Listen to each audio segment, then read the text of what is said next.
When I first started buying gold and silver, I made some pretty stupid mistakes. Stick around to see what those were.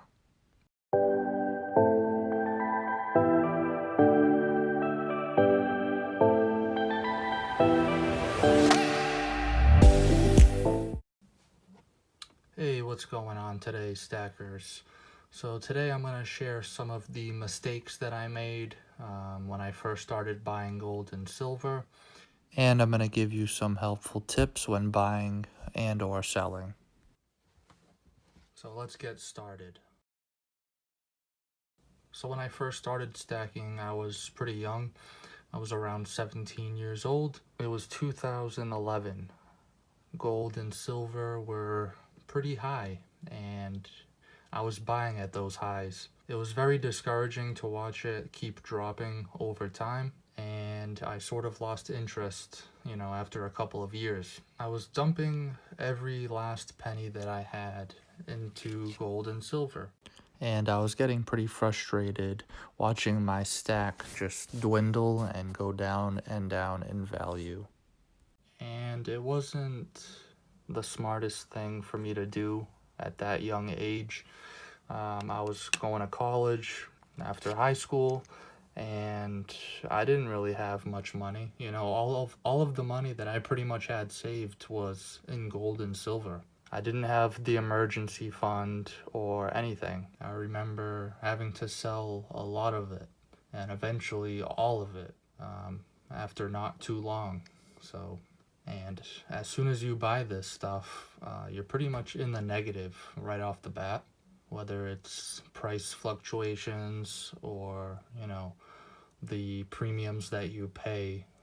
So after losing interest, being discouraged, frustrated, and after selling everything, I wasn't even in the gold and silver game, which I regret because I could have taken advantage of some awesome low prices. So that's one of the main things, as a college student and having debt and not even really having a great source of income. And I was buying gold and silver. I'm not saying that you shouldn't be buying gold and silver, but it was not the smartest thing for me to do at the time. Especially without a cash savings. You definitely want to have an emergency fund for unexpected expenses, whether that's a medical bill, car repair, something breaks in your house, anything. You want to be able to access that cash and not have to dip into your stack and potentially sell at a loss. One thing that's important as well is to avoid buying on sites like Wish or AliExpress or even eBay too. There are listings from China where they're selling fakes, so you want to filter that out of your searches on eBay. If something is priced under spot, it's probably too good to be true. Facebook and Instagram are where you can find some great deals from private sellers. Obviously, do your homework on them. Check how many followers they have, how many listings that they've previously had, and you can find some great deals on there. You want references as well from those people. Some people also pay with a credit card so they can cancel the transaction easier if they get scammed, or others also they keep their purchases under a certain amount. When I first was buying on social media, I didn't spend more than $500 because I didn't really trust it. Another thing that can help you is signing up for the newsletters from online bullion dealers like AppMex, Monument Metals, JM Bullion. They could be having a flash sale, or like recently the Black Friday, and you can pick up some pretty decent stuff. I know JM Bullion right now has these quarter ounce eagles for under $490 each. So, you can definitely take advantage of some of those deals. So, another mistake that I made in the past was buying precious metals with a credit card or a debit card. If you're going to pay off your balance at the end of the month or, that week or what have you, it's no big deal. I'm not going to sit here and tell you how to buy stuff anyway, or how you should pay for it. But a suggestion that's helped me is paying with a paper check or ACH. I think there are a couple of other methods too that save you money. Paying with a debit or credit card adds an extra 3% to the cost of your precious metal purchase. So using a debit or credit card adds to your total, and that adds up over time. I don't know what it was or why I was doing that. I guess I just needed immediate gratification and I wanted my precious metals as soon as possible, but that's not how I operate today. I'll send in the check, and I don't care if it comes in 2 or 3 weeks, as long as it comes in. I know that 3% definitely adds up over time. And I live in Massachusetts, so I get hit with sales tax for any purchases under $1,000 on precious metals. So I try to make my purchases, or most of my purchases, over $1,000 to avoid the sales tax. And even if I have to wait an extra month or whatever, I'll do that, because paying sales tax on bullion is just insane. We never had that before years ago, and that also adds up to your cost basis. Eventually, you'll find out what kind of stacker you are as well, whether you're mainly stacking for weight and you don't care what you're buying, you just want to get the best bang for your buck. Or if you're a collector stacker, you want some of the numismatic or semi-numismatic stuff, or the higher premium coins. I'm a little bit of both. I like to enjoy buying precious metals. It's sort of like a hobby of mine. I want to buy stuff that I like and gonna hold on to. I don't want my whole stack to consist of generic buffalo rounds or what have you. That's just me. So finding a nearby local coin shop can also save you some money or help you get some good deals. They can call you up, let you know if they have anything in particular in stock, or if they'll give you a good deal on something that came in. And also, if you plan on selling, they can cut you a break as well. It's very advantageous to have a good rapport with your local coin shop.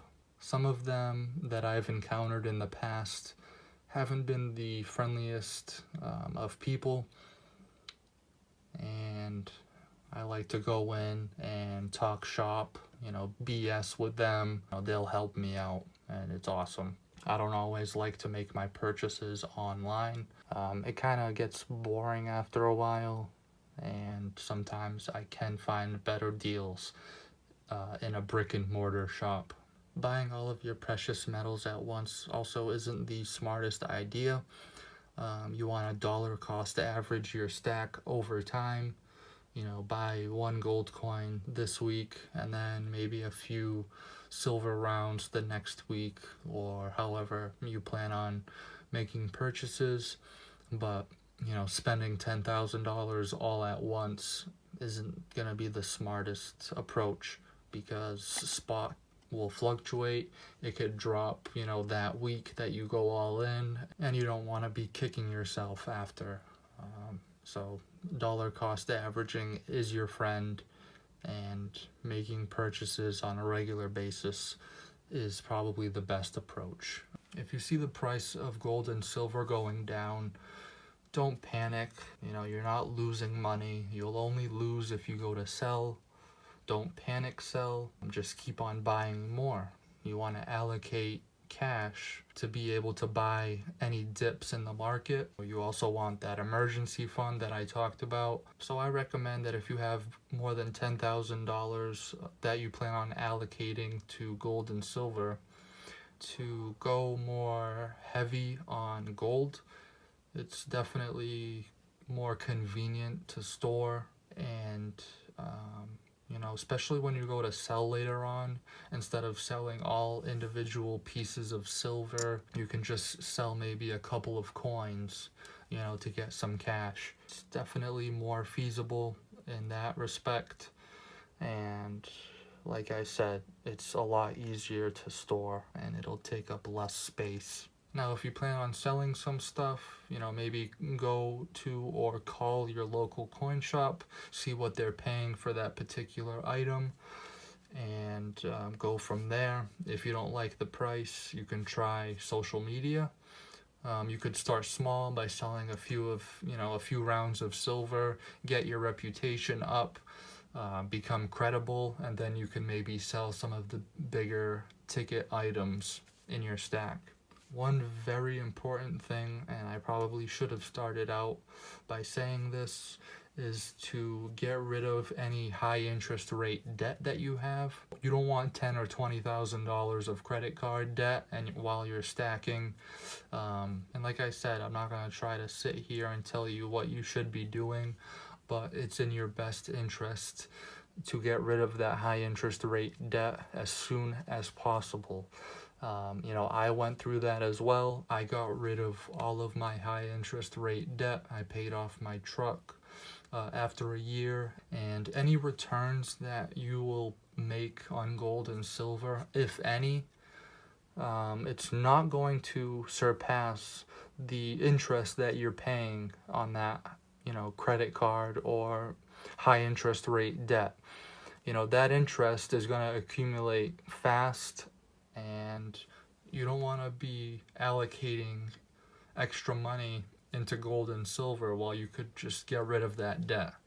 You won't be paying more interest on it down the road. You will actually be saving money in the long run. So yeah, that's pretty much it. Thank you so much for watching. Like, comment, subscribe if you haven't already done so. Be safe out there, guys, and keep stacking.